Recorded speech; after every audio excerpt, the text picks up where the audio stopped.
Okay, so Rafael Varane wants to leave Manchester United.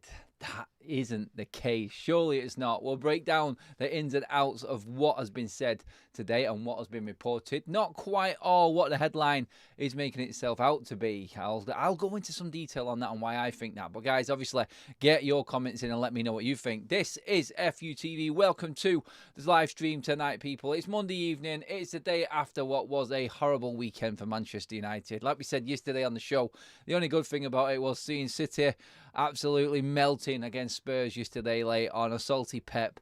That's it. Not even anything good from United. There's other news as well. Updates on Sancho, the takeover, and everything like that as well. Big money coming into the Premier League as well. We'll get our discussions going on that and get your thoughts on all of that. More money. Is this why the Glazers are actually hanging around? Because more money is coming into the Premier League. Hello everyone, let's get into it. Like I said, this is FUTV. Thanks for joining in, everyone. Thanks for tuning in to the show. We have got plenty to discuss, but first of all, obviously, we have to discuss the obvious, which is Rafael Varane. I mean, it's come out today. It was Samuel Luckhurst from the MEN who has been reporting this one, saying that Rafael Varane has pledged his future to Manchester United. He wants to stay at Manchester United past this transfer window.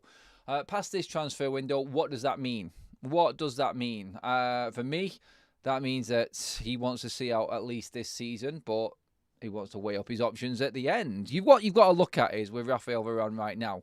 And in this, and I don't know if people have actually read further on within this article from Samuel Luckhurst, actually says, unless Manchester United make it clear that they don't want him at the club. Now, for me, if I'm a player, if I'm thinking along the players' line of things there, I'm going, that's Rafael Varane sending a warning shot straight to the owners of the football club, straight to the hierarchy at Manchester United, and even Erik ten Hag. It's no coincidence they're on the cusp and on the eve, or not so much the eve, but not too far away from Sir Jim Ratcliffe and the 25% coming in that Rafael Varane has started coming out and talking. Where this has come from or where the interview was, we don't know. We don't know for definite, but Samuel Luckhurst, like I said, from the MEN, is reporting this today that he is happy at Manchester United. It was his dream to play for United. He wants to fulfil his contract at United, in fact. But that obviously comes with a guarantee that Manchester United still want him at the club. And I said, it's very clever from Varane, to be honest. It's him saying, look, I want to be here, but I want to play more.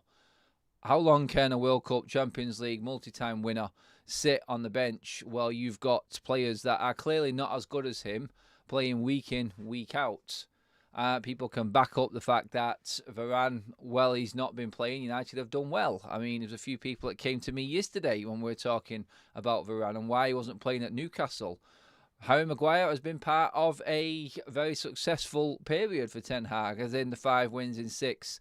That's now gone to 5 wins in 7. Manchester United, I feel, are overly compensating the weakness that is our defence. And I think this is where Ten Hag has gone wrong. Yeah, you can back it up with stats if you want and say we're not conceding as many as other clubs around us, which we aren't. But when that ball gets released and when Manchester United look to go the other way and score goals, it's non-existent because half of the team is behind the ball and we've got no shape. It's just basically as many men behind the ball as possible and try and hold out. That's what it's like. That's what it was against Newcastle. I've always said all along, and you know what? Varane is not the best defender in the Premier League. He's not, but he's the best defender at Manchester United. That is a fact. And right now we need our best players. We need our experienced players, our winning players. There's been rumours that there's been unrest and Ten Hag is publicly backing the players just to stem the flow of negativity running through Manchester United. Apparently, the loss of Casemiro and Lisandro Martinez. We've lost characters within the dressing room. I'm sorry if we've not got one there as in within Rafael Varane, a leader, someone who has won everything. For me, I think he should be a big part of Manchester United going forward. I mean, you look at Varane, and let's just go into some numbers for Varane. So you're looking at this from a player's perspective. This is why I think this is Varane sending a shot to Manchester United saying, I'm out the door. I still believe that Varane will be off skis in January. He's not going to sit there and wait it out for his opportunity for a Maguire or an Evans or a Lindelof or a Luke Shaw now who's ahead of him. He's not going to sit around and wait for one of them to get injured to get his opportunity. Martinez is back in January. So when you look at it right now, Lisandro Martinez comes back in January. That then officially is a fact. I'd say this is a fact actually, because you only have to look at how Ten Hag has picked his team recently. So when you break it down, you look at the finer details of everything and why Varane might be unhappy. He's gone from being part of the best centre-back partnership we've had in a long time in Lisandro Martinez and Varane. Martinez is coming back, and he now is 5th choice centre-back at Manchester United from where he was last season. And that's not me exaggerating anything like that. You looked at it at weekend. You've got Lindelof sat on the bench. You've got Varane sat on the bench. We've then got Harry Maguire and normal partner in Johnny Evans, who Erik ten Hag said that's a tactical reason why them two are playing together. The balance is better at the back. You can argue that point if you want, and I can understand a bit of it. But again, the quality of player does play a key factor in this one. So you've got Johnny Evans and Harry Maguire. There is your normal partnership right now, if you like it or not. Then you've got Lindelof, who's 3rd, and now Luke Shaw starting ahead of him as well. Rafael Varane is not getting back in this team. There's been ample opportunities. I mean, Varane hasn't started a game since the 24th of October. That's the last time he started a game. And everyone bemoans his fitness and everything like that, but he has been fit for over a month now. More than a month, like I said. Like 24th of October was when he was available for selection as a starting player in the team. And he's just been ignored every single time. He's made 4 substitute appearances since that game. That's it. One of them was forced upon in Copenhagen because we had no other defenders. That's it. Rafael Varane is officially, in Erik ten Hag's eyes, a last option. He is back at the pecking order and he is not starting games. That is Rafael Varane leaving Manchester United in January. I'm sorry. People can call it negative or saying that I'm just being over the top with my comments and how I see things, and saying you're just looking at it in that way just to build up that sort of environment of this is drastic at Manchester United right now when it isn't, and everything's going wrong. Well, everything is going wrong. We're going further down the table and teams are just passing us by, walking past us with ease. Our best players are underperforming this season compared to last season drastically. And now one of our best players from last season cannot get into the team ahead of players that was an emergency loan that was wanted out of the door by the football club in the summer and who was 4th choice last season as well. They're all ahead of Rafael Varane right now. So you're telling me there's no problem? Rafael Varane has played his cards very close to his chest, and he has done it how I would do it, basically. He's basically called out the football club. He said that Manchester United, I'm happy here. I'm totally happy to fight for my place in the team. But the club has to show me something. And they have to show wanting for me to actually still be at this football club. I believe that Manchester United are trying to push Rafael Varane out the door, personally. I think he's a player that we could probably get money for as well. And you may argue that. I'll come to the chat in a second and see what you guys think. But for me, I look at it. Rafael Varane, I think at 30, one of our younger defenders, by the way. Let's not forget that. He is valuable still to Manchester United. I think he does fetch money in the market. What, 20, 30 million maybe for Varane? If he went to Saudi, he could probably get a little bit more than that. Is this where Manchester United are going? Are they trying to find value in this playing squad? Because, let's be honest, you go through Manchester United's centre-backs at this football club. Are there any of them centre-backs worth anything? We lost the chance to get money on Harry Maguire in the summer. That's it. Entering the latter years of his contract now, he's just going to hang on. He's not going to go anywhere right now. He thinks he's back in the team and he's playing great. I think he's playing okay and he's playing to his standard, which is where we are in the league, mid-table standard. If you're happy with that, go ahead. Shout your argument out. For me, I want more. It's not good enough. So, Maguire, forget it. We got 30 million bid. We accepted that last season. That's just going to go down. Last year of his contract, you're not going to get anything for him right now. Lindelof, out of contract, no money for him. Johnny Evans, forget it. Obviously, he's too old and he's only on a year contract anyway. He was an emergency loan. So there's your other centre-backs at the football club. Lisandro Martinez is going nowhere. Rafael Varane is the only value in Manchester United right now in that defence. Luke Shaw isn't going anywhere. Andelo's just signed a new contract. Maybe Wan-Bissaka is another player you can get money for. And that is it. When you think about the money that we have spent on this defence, even under Ten Hag, the money we've spent on this defence, and all we can stretch to, all we can manage to scrape together is probably 20 to 30 million for Rafael Varane in January. Where are Manchester United's priorities? Where are we as a football club if that's the state that we are in right now? I'm not doom and glooming this. I'm just stating facts, and that's how I see it. That is my opinion alone, and you guys can disagree with it if you want. But when you break it all down, am I wrong in what I'm saying and the situation we're in right now with Rafa and Manchester United trying to find some money to maybe invest in the summer? I just don't understand how it came down to it being Rafael Varane and why he's been criticised so much. Fair enough, the Copenhagen performance, he was an absolute disgrace. I called it out myself. But we know what he's got. He's got form for being one of our better defenders. He's got form for his career. He's the only one in that back line that's ever won anything. So why are we not trying to sort this out? At 30, I think there's still time in it. Let him run his contract down and maybe get the best out of a decent defender that you've actually got. And you know he's a good defender. Why are we just bailing on this straight away? It's criminal to me how Manchester United have let this happen and get to this stage. And this is Rafael Varane for me saying bye-bye because he knows he ain't getting in this team. Ten Hag has blatantly left him out. He's deliberately left him out of this team. There's no excuse. And you can say Manchester United, yeah, we've been doing well. Look at the clean sheets we've got. And that's without Rafael Varane. But no, I'm not having that. The only reason Manchester United are keeping these clean sheets is the same reason we did last season. It wasn't De Gea. It was the fact that the team is being set up to cover the frailties of this defence. Yes, Martinez and Varane, they were great last season, but the inconsistencies that ran through that season, the big defeats, they're what we're trying to cover. We're not trying to be clever with anything here. We're just putting the banks of fours in front of the goalkeeper, trying to protect him, and it's costing us up front. 16 goals this season. I mean, when a ball goes up front, where is the gaps? There was graphs all over social media, the gap between defence, midfield and attack. We are completely all over the place. It is an absolute disaster class. Do give the video a like, guys. I know you may not be agreeing with me right now. I can already see some of the chats. I'm going to get into it now. So I've left you lingering for long enough there. I'm just going to go scroll back a little bit on the chats just to see where we're at. Let's start here. Let's start with Zippy Penguin Tribute at the top there. Varane, when on it, is world class.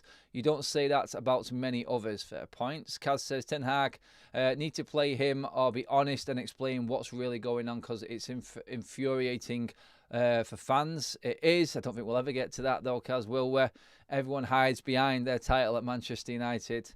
SRC says, want to win, play our best, especially when they are fit. Stop with the Maguire, Lindelof, McTominay, Martial, even Rashford. Stop playing these players. He spreads it onto a few other players in that. We did cover that yesterday on the show and how bad and who was at fault for Manchester United. Sponge10 says, Varane is 1 game in, out for 2. Well, Sponge, I just described him. He's been fit for how long? He's not got international football right now. He has been spending weeks and weeks and weeks on the sidelines. If you want to moan about his injury record, then isn't it worth actually just playing him? Just to see? Or because his injury record is that bad, we should just leave a World Cup winner and a Champions League player on the bench? It makes no sense to me. 100% effort, never injured, and Maguire the same. Maguire, sick of Maguire being criticised. No one's criticising Maguire. He's playing to his best. That's it. It's just not good enough. It won't be good enough for United going forward. We know that. The common denominator in this, and we've discussed this over the last few weeks, is the playing squad and the same players that have failed and failed and failed and failed. If you're happy with 5th and 6th place, then that's fine. I'm not. Manchester United hit an absolute maximum ceiling with that squad last season of 3rd. You have to improve on that and go forward. We have not. We've fallen way behind where we should be. Stephen Reguilon short, Varane, Wan-Bissaka should have started against Newcastle. For sure to be picked before Varane is a very worrying sign. Sim says Varane warns he will stand behind in the wall, unlike Bruno.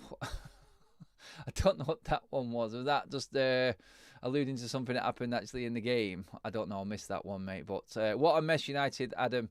What a mess United are, Adam. I don't know what to say anymore. None of us know what to say, honestly. It is just bad.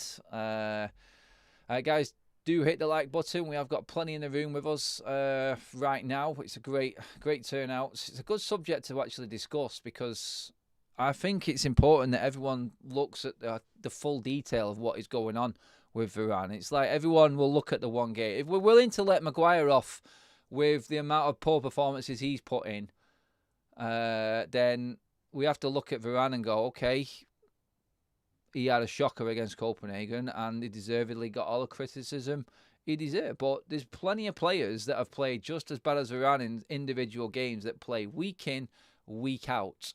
And you can understand now why you're getting reports coming out of Manchester United about the inconsistencies of how players are treated, how he's a favourite and he gets preferential treatment to him, and the unrest that's causing within the squad. There is definitely an imbalance in there, and Ten Hag, I feel like, needs to nip it in the bud now and deal with it.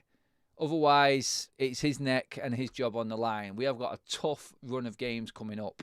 2 home games, which you would usually say, United, just win these 2 home games this week and we're back on track again. 30 points and we're looking up instead of down. I'm fearing both of the games. I'm fearing Chelsea and I'm fearing Bournemouth. They're both playing well. They're both on decent runs apart from Chelsea's debacle against Newcastle, but they recovered at weekend. Bournemouth are going to be no pushovers at weekend. They've just drew with Villa, who are an outstanding outfit this season, off the back of 2 other wins, and one of them being Newcastle, who just dicked us completely. So, yeah, this is a tough week for Manchester United. We need our players who we know can play ball. We need our players that we know can actually handle the pressure. Because there's a lot of these players that can't handle pressure. The expectation levels are high. You bring in them players and you play the players that are big enough to handle the occasion. You've got one fully fit sat on the bench in Rafa, who probably is determined to actually prove a point on the pitch. He doesn't come across to me as a type of player that is going to down tools. He had a shocker against Copenhagen, I know, but who didn't? There were plenty of players over these last few months that have been absolutely diabolical. They really have. So let's not just get ahead of ourselves and start saying that Varane, because of that one really bad performance, he's done and dusted at Manchester United. Right, let's get through some more. We've got a super chat in there from Zoteng TV. Cheers for that. Thank you very much, mates. It's so clear Ten Hag is a Glazer puppet. Cristiano Ronaldo, 500 grand a week. De Gea, 375 grand a week. Sancho, 350. Casemiro, 300. Varane, 300. Ten Hag clearing out wages for the Glazers. Or is Ten Hag's hands tied behind his back, maybe? This could be it. Graham is in with a chat. Cheers for that, Graham, mate. How are you damning Maguire with faint praise, though, Adam? Stop on the Maguire train, is all I'm saying to you, Graham. He isn't that good. He really isn't. He's played well. But if we're going to big up Maguire now and say that we are happy with that and accept that as our level, we are finished. We are completely done and dusted. And I'm not digging him out. I promise you I'm not. I think he's done well for Harry Maguire. The problem is, Harry Maguire isn't the level that we need. He isn't. Neither is Lindelof. He isn't. And I'm nitpicking now at the best of what we can actually keep. I'm thinking of players that might actually play better with a better team around them. That's the type of players I'm looking at United now and going, I think we need to keep them. We can't sell everyone. So who do we think in this squad is going to be better with a better team around them? Maguire proved it for England this week, the other week for me. He just looked like a player completely out of his depth with that England team. The way that the City players were playing the ball around and everything, and the other players that were in form, Maguire just looked out of his depth. He looked like the odd one out in that game. And for me, that says everything you need to know. And Southgate, Honestly, I don't like Southgate as England manager. He keeps picking him, and he'll pick Rashford again. Would you, as England fans, if there's any England fans in the chat, would you take Marcus Rashford and Harry Maguire to the Euros and be dead starters for England, knowing that the squad we have got there to pick from? Would you? No, you wouldn't. There's better players than Harry and Rashford. We've got better players than both of these, I feel, right now. But Ten Hag, and I say it again, he's got that noose around his neck and he's tightening it up on himself. He really is. He goes back to the game and his comments against Newcastle, whether or not he needs to have a private word with Marcus Rashford or not. I know everyone's gone in on Rashford from the weekend. I'm moving away from him because I'm fed up of talking about him. But for me, Graham, stop backing Maguire. Stop having an argument against it. Otherwise, I'll meet you in that food court this week before the Chelsea game and I'll give you a little smack on the head. Now stop it. Maguire isn't good enough. Maguire isn't good enough. Can't question his work ethic, but he is good enough now. He's not good enough. He is good enough. United spotlight, typo maybe there. Absolutely neither would start for England for me. I get that, mate. Don't worry. I'm only taking the mix, sorry. But yeah, Varane, before we move on, I feel has basically handed in his notice and said, I know where it's going. He understands the situation within the changing room right now. He probably knows where he lies.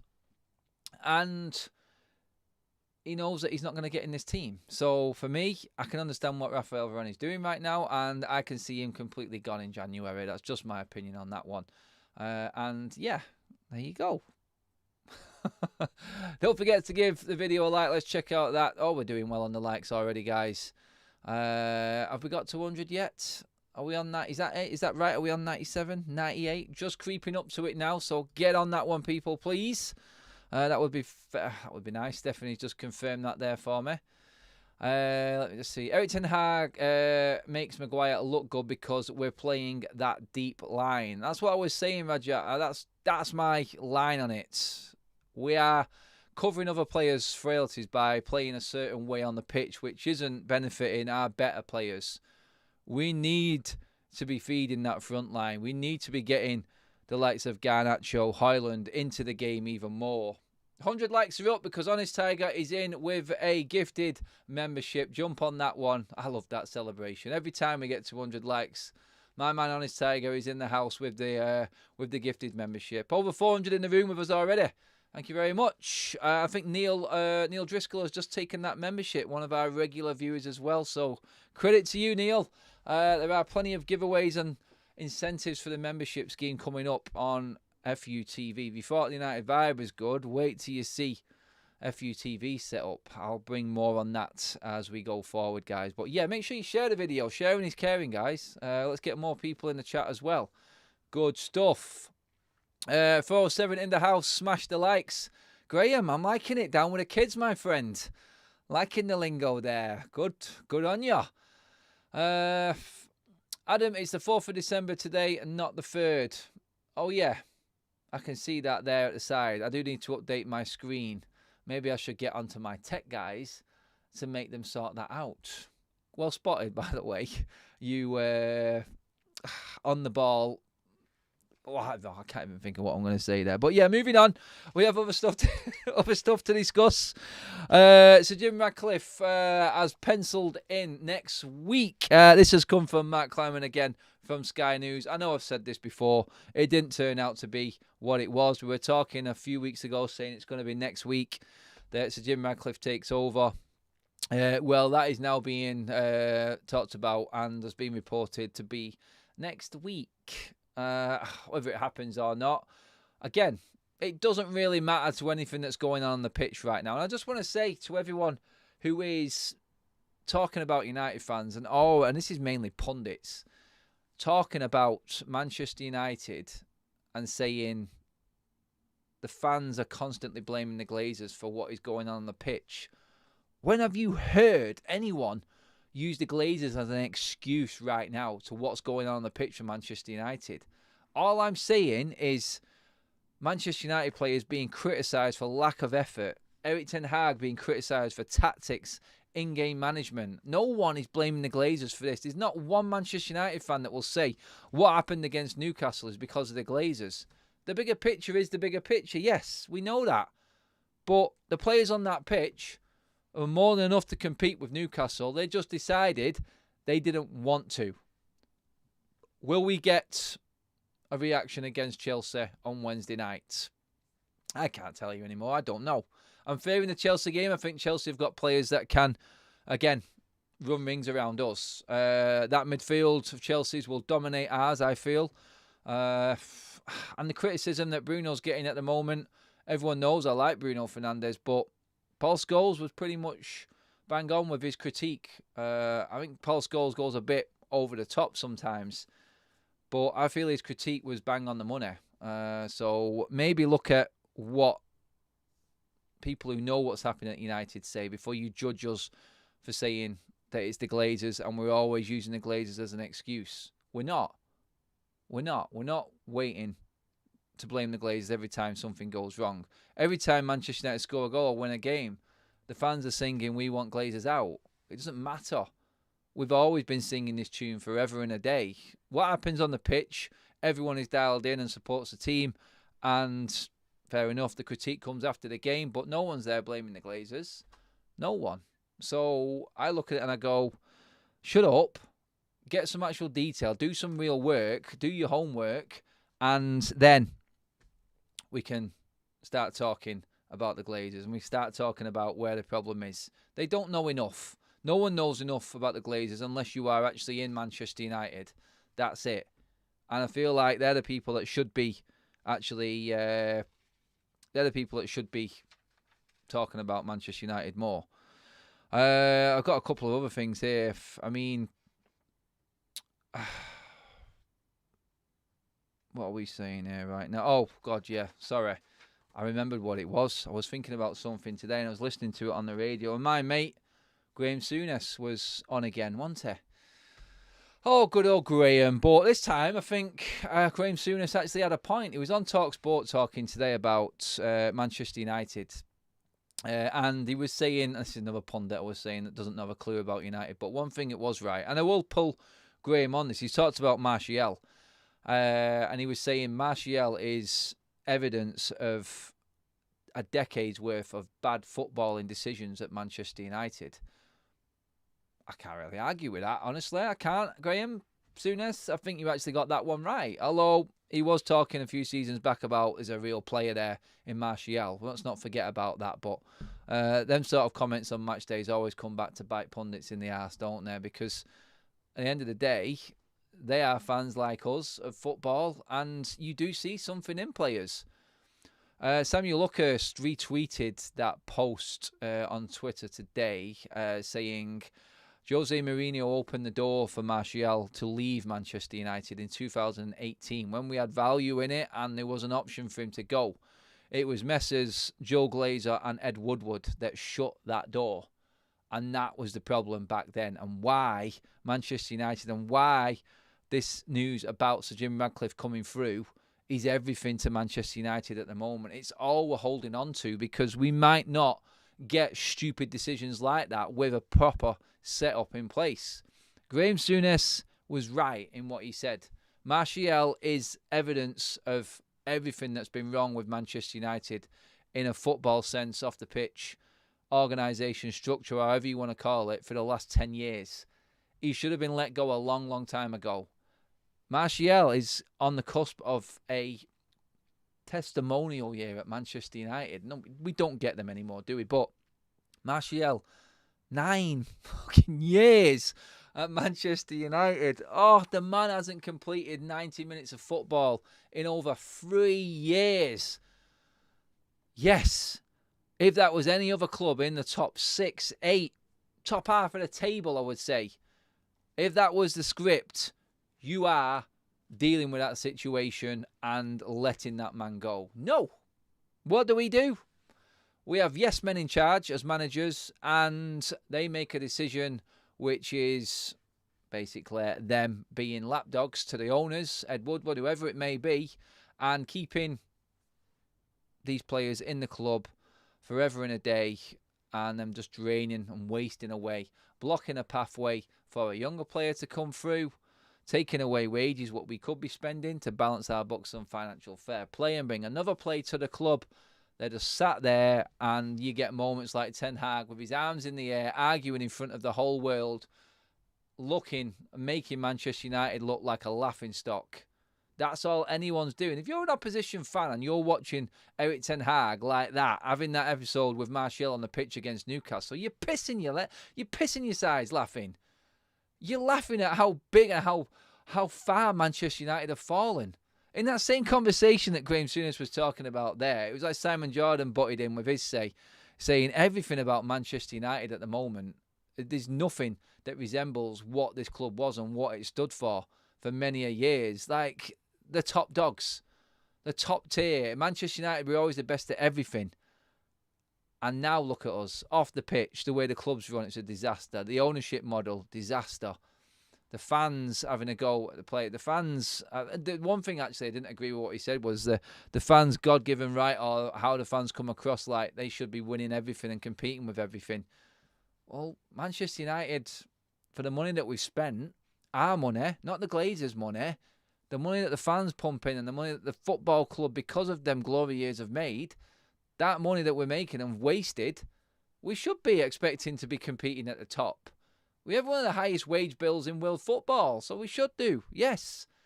But it's like he said, though, Simon Jordan, he was dead right. There's nothing about Manchester United at the moment that is any good. There isn't. It just looks, it's a laughingstock from top to bottom. I guess Phil Jones completed 10 years, says Rudresh. Yeah, he did. But credit to Phil Jones, he actually came out and said, look, if I did a testimonial, the only people that would turn up would be my parents. I actually felt sorry for the guy, to be honest. But Phil Jones, Martial, honestly, you can't blame them, can you? We talk about these players, ultimately, and then this brings in the conversation about everyone saying the Glazers are to blame. Look at what's going on the pitch. The Glazers are the ones that hire the managers. The managers are the ones that hire the coaches to come with them. They're the people that then bring in the players to the football club. So, is it not the Glazers' fault that we have got these players here? It's not the players' fault that they're there. They've been brought in by the football club. So, yeah, Martial's going to sit there on that wage all day, forever and a day. His agent's not going to tell him to move, is he? He's laughing all the way to the bank. So, yeah, it's Manchester United and the way it's run that's the fault. It's not the players. They're the ones that brought him into the football club at the end of the day. So, for me, you can look at it all you want and say, yeah, Martial, Phil Jones, all these players, all the big-name players that came in, the Falcaos, Di Marias, Cavani's, it was an endless list, long line of people coming to Manchester United just for a payday. That wasn't their fault. They thought, oh, Manchester United, they were a big club, aren't they? I'm going to go there and earn the money. We're going to have a great time. No, it was Manchester United and the scouting network and the can't-be-arsed nature of it and how pathetic we are at running a football club and a structure, football basis-wise. That was the problem. That was the problem all along. Will Chan, how many more managers will this sorry lot sack? Can't deal with intense training sessions. Can't deal with driving home in the dark from training. Effing joke, this same lot. It's pretty much bang on the money there, Will. It really is. It's the same bunch of players constantly playing. Oh, Paul Hogan, Alexis Sanchez. Oh, my God. It's like you just swore at me, Paul. I'll let you off. You're dead right. He was another one of the mob that came to Manchester United and just absolutely stole a living. Unbelievable. It really was. This comes across into the conversation like what Gary Neville was talking about as well, which I wanted to talk about. Again, like Paul Scholes, I feel like Gary Neville goes over the top sometimes, but I do feel like he has reined it in a little bit recently in terms of what he actually comes out and says. And I feel like the Gary Neville fan is starting to come out a little bit more right now. And like what he said before, he says, I'm tired of Manchester United. I'm tired of watching them. I'm tired of reporting on them. I don't like them.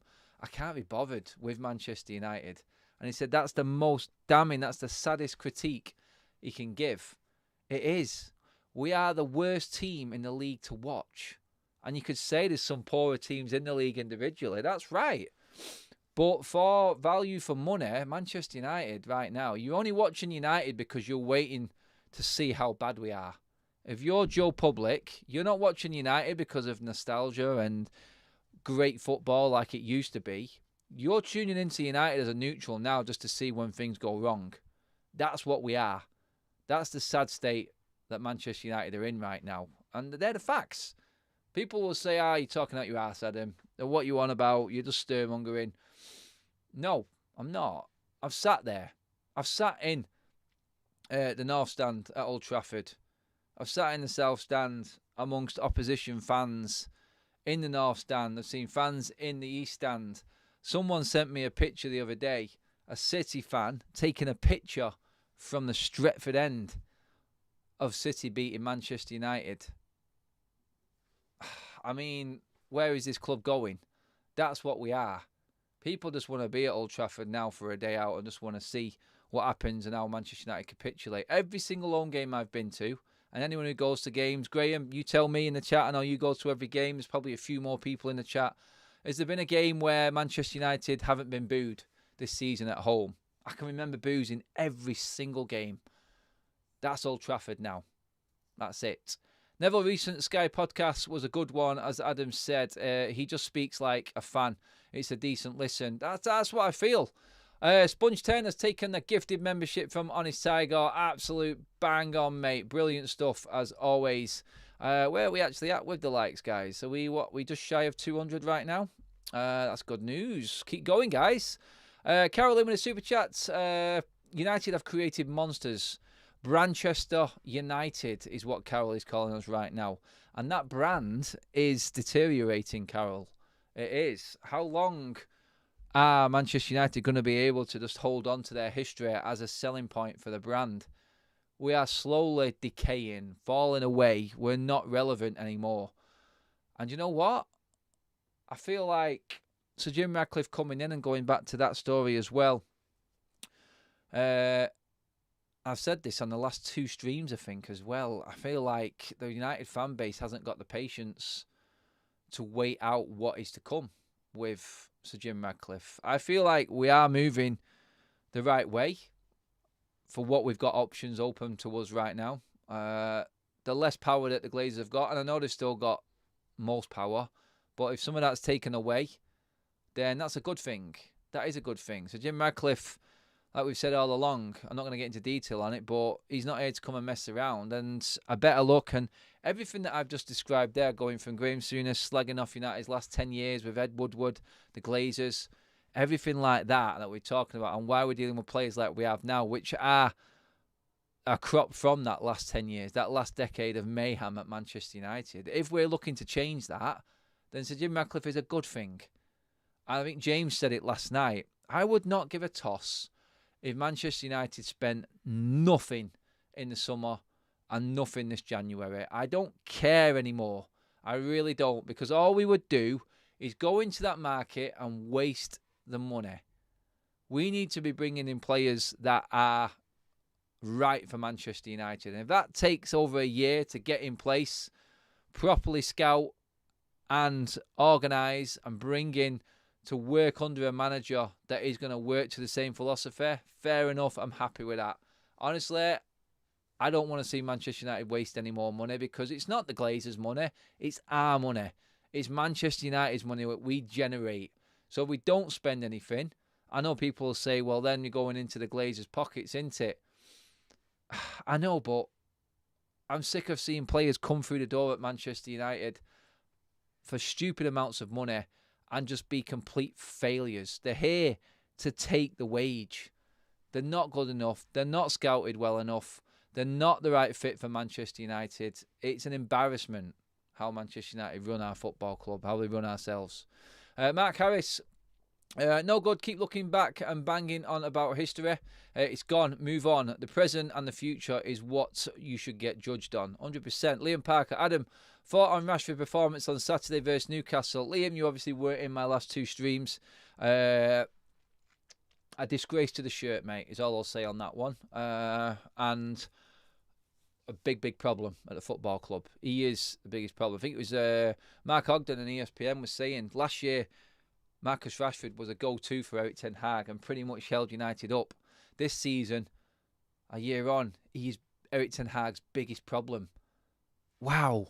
How do you go from that to that in the space of a season? It's honestly, you just cannot believe what is happening with some of these players. You really can't. It's beyond ridiculous is where Manchester United are and how we describe United at the moment. It is beyond ridiculous.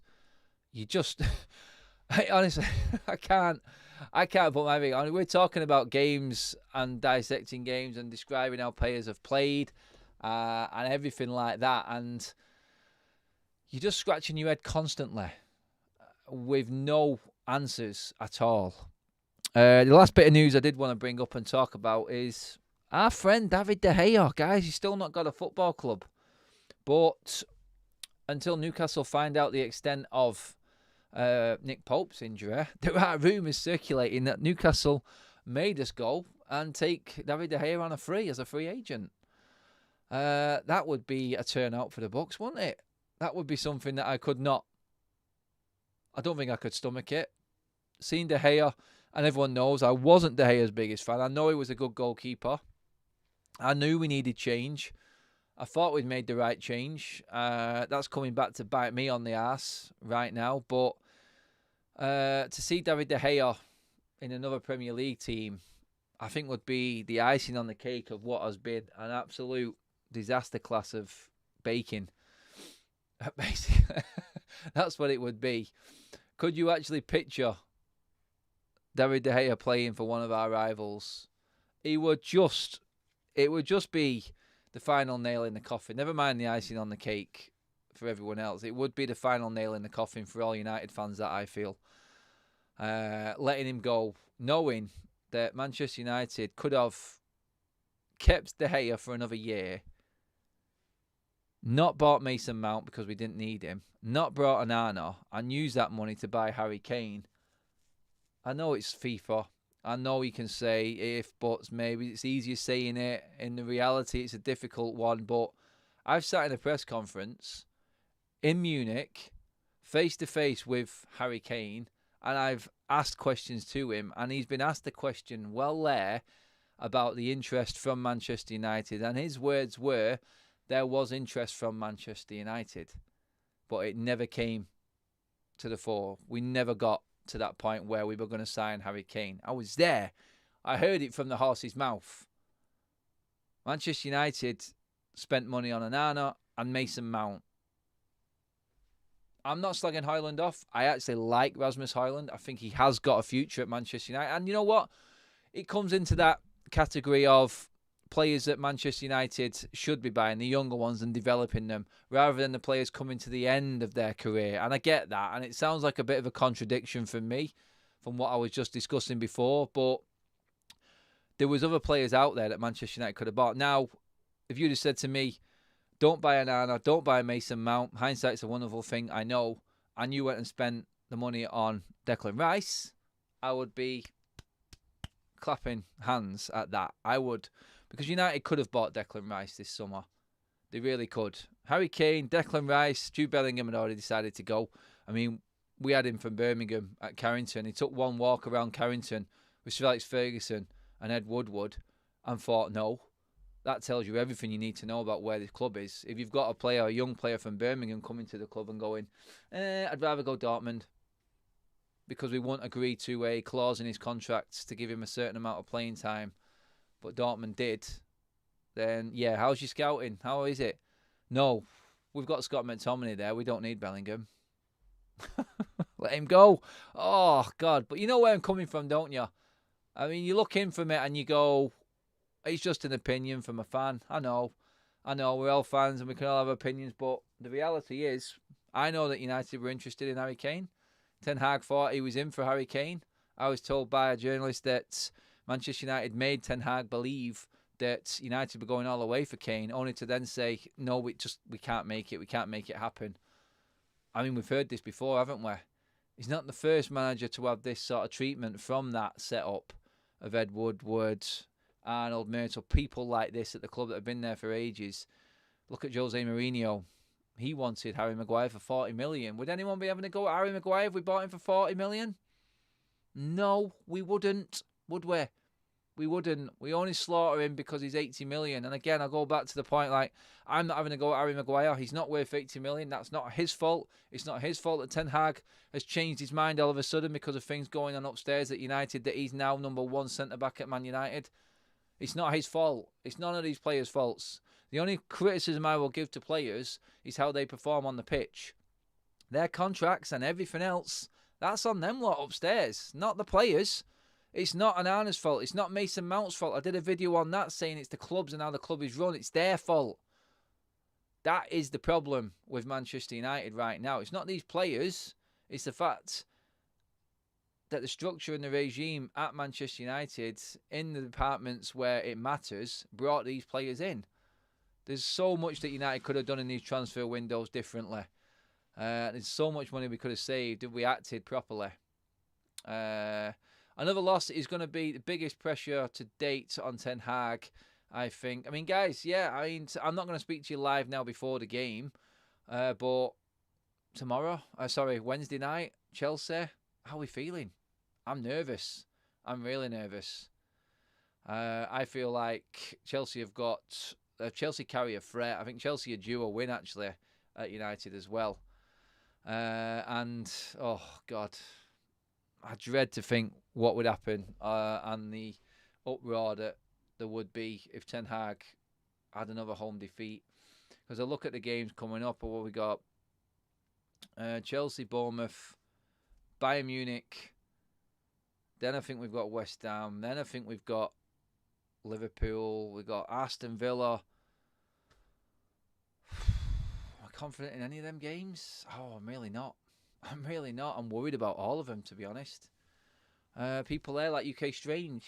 Preacher Adam, it needs to be said, big changes need to happen. He also comes back and says 1-1 draw on Wednesday. Would you guys take a draw against Chelsea?